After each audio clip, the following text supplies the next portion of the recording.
Hey Fox, അതേയും താണ്ടി പുനിതമാനത്.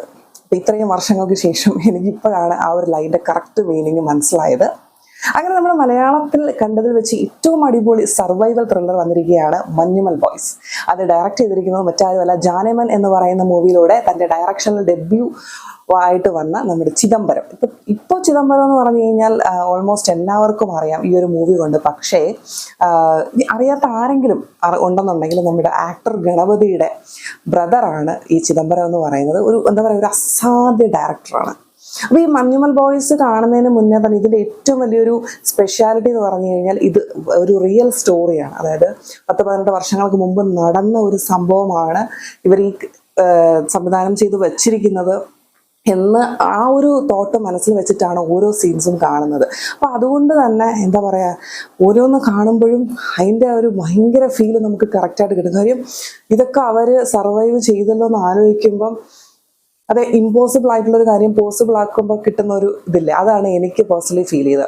ഏറ്റവും important ആയ കാര്യം എന്ന് പറഞ്ഞാൽ ഇതിനകത്ത് അഭിനയിച്ചിരിക്കുന്ന ആൾക്കാർ എന്ന് വെച്ചാൽ പെർഫെക്റ്റ് കാസ്റ്റിംഗ് ആണ്. എനിക്ക് ഏറ്റവും ആദ്യം തന്നെ എടുത്തു പറയാൻ തോന്നിയെന്ന് വെച്ചാൽ കാസ്റ്റിങ്ങിൻ്റെ കാര്യത്തിൽ പെർഫെക്റ്റ് ആയെന്ന് തോന്നാൻ ഫ്രണ്ട്സിൽ ഒരാളുടെ ക്യാരക്ടർ ബാലു വർഗീസ് ചെയ്തിട്ടുണ്ട്.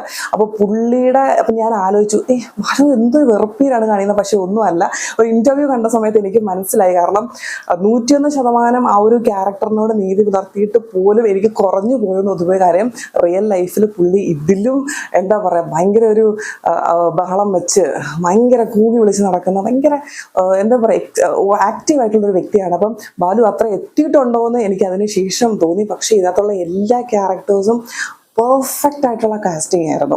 ഏറ്റവും വലിയൊരു സംഭവം എന്ന് വെച്ച് കഴിഞ്ഞാൽ സിനിമ കഴിഞ്ഞ് ഇറങ്ങി വീട്ടിൽ വന്ന് നമ്മൾ ഇതിനെപ്പറ്റി ഇങ്ങനെ ആലോചിക്കുന്ന സമയത്താണ് ഞാൻ ആലോചിച്ച് പോയത്, അതിൽ ശ്രീനാഥ് ബാസിയുടെ അമ്മയെന്ന് പറയുന്ന ഒരു ക്യാരക്ടർ ഒഴിച്ച് വേറെ ഒരു സ്ത്രീകളും അതിനകത്തില്ല.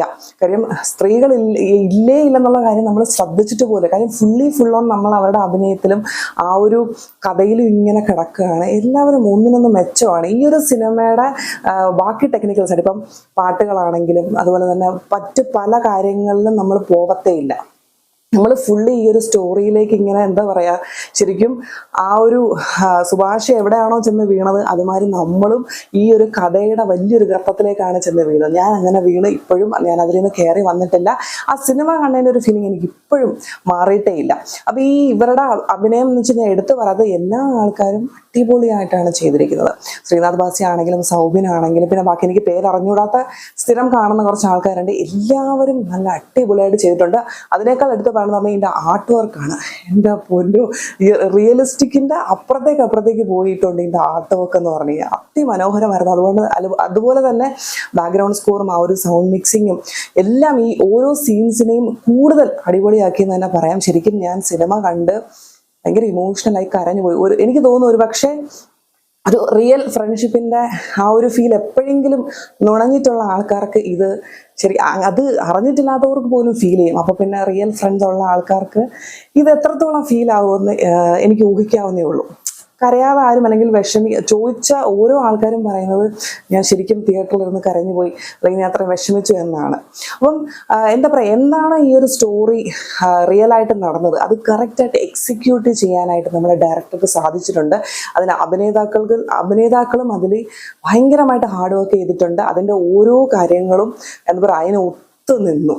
അതായിരുന്നു എന്നെ ഏറ്റവും ആകർഷിച്ചൊരു സംഭവം. ശരിക്കും മഞ്ഞുമൽ ബോയ്സ് ഒരുപാട് സർവൈവൽ ത്രില്ലർ മലയാളത്തിൽ വന്നിട്ടുണ്ട്, റിയൽ സ്റ്റോറി ബേസ് ചെയ്തും വന്നിട്ടുണ്ട്. പക്ഷെ എന്നിരുന്നാലും എൻ്റെ ഫേവറേറ്റ് അല്ലെങ്കിൽ ടോപ്പിൽ നിൽക്കുന്ന ഒരു മൂവി തന്നെയാണ് മഞ്ഞുമൽ ബോയ്സ് എന്ന് പറയുന്നത്. 2024 നല്ല സിനിമകളിൽ ഏറ്റവും ടോപ്പിൽ എത്താനായിട്ട് മഞ്ഞുമൽ ബോയ്സിന് സാധിച്ചു എന്ന് തന്നെയാണ് എനിക്ക് തോന്നുന്നതല്ല, അതാണ് സത്യം കേട്ടോ.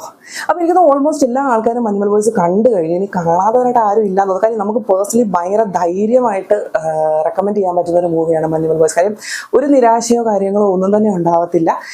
അപ്പം ഞാൻ ആലോചിക്കുന്ന കാര്യം ഈ ഒരു സ്റ്റോറി കണ്ടിട്ട് നമുക്ക് തന്നെ ഭയങ്കര ഫീലിങ്സ്. അപ്പോൾ ഇത് റിയലായിട്ട് 10-18 വർഷങ്ങൾക്ക് മുമ്പ് അനുഭവിച്ച ആൾക്കാരുടെ ആ ഒരു അവരെത്രത്തോളം ഫീലിങ്സോട് കൂടി ആയിരിക്കും ഇത് തിയേറ്ററിൽ ഇരുന്ന് എക്സ്പീരിയൻസ് ചെയ്യുന്നത് ഞാൻ ആലോചിച്ച് പോയി. തിയേറ്റർ എക്സ്പീരിയൻസ് ആവശ്യപ്പെടുന്ന മസ്റ്റ് വാച്ച് ആയിട്ടുള്ളൊരു മൂവിയാണ് മഞ്ഞുമൽ ബോയ്സ് എന്ന് പറയുന്നത്. ശരിക്കും തൻ്റെ രണ്ടാമത്തെ സിനിമ എന്നതിലുപരി ഭയങ്കരമായ ഒരു എന്താ പറയുക ഹിസ്റ്ററി തന്നെയാണ് ചിദംബരം ഇതിനകത്ത് ചെയ്തിരിക്കുന്നത്. അഭിനയമാണെങ്കിലും പാട്ടുകളാണെങ്കിലും ആ ഒരു സ്റ്റോറി ആണെങ്കിലും ആർട്ട് വർക്കും എല്ലാം പെർഫെക്റ്റ് ആയിരുന്നു. ആൻഡ് അപ്പോൾ ഈ സിനിമ കണ്ട ആൾക്കാരുണ്ടെന്നുണ്ടെങ്കിൽ നിങ്ങളുടെ ഫീഡ്ബാക്ക് കമൻറ്റ് ബോക്സിൽ അറിയിക്കുക. കാണാത്തവരുണ്ടെങ്കിൽ പെട്ടെന്ന് തന്നെ പോയി കാണുക. കാരണം നമുക്ക് ഇതുപോലുള്ള നല്ല നല്ല സിനിമകൾ നമ്മൾ മിസ് ചെയ്യുന്നത് തന്നെ ശരിയല്ല. ആസ് എ മൂവി ലവർ ഞാൻ അങ്ങനെ പറയത്തുള്ളൂ. അപ്പം ടാറ്റാ.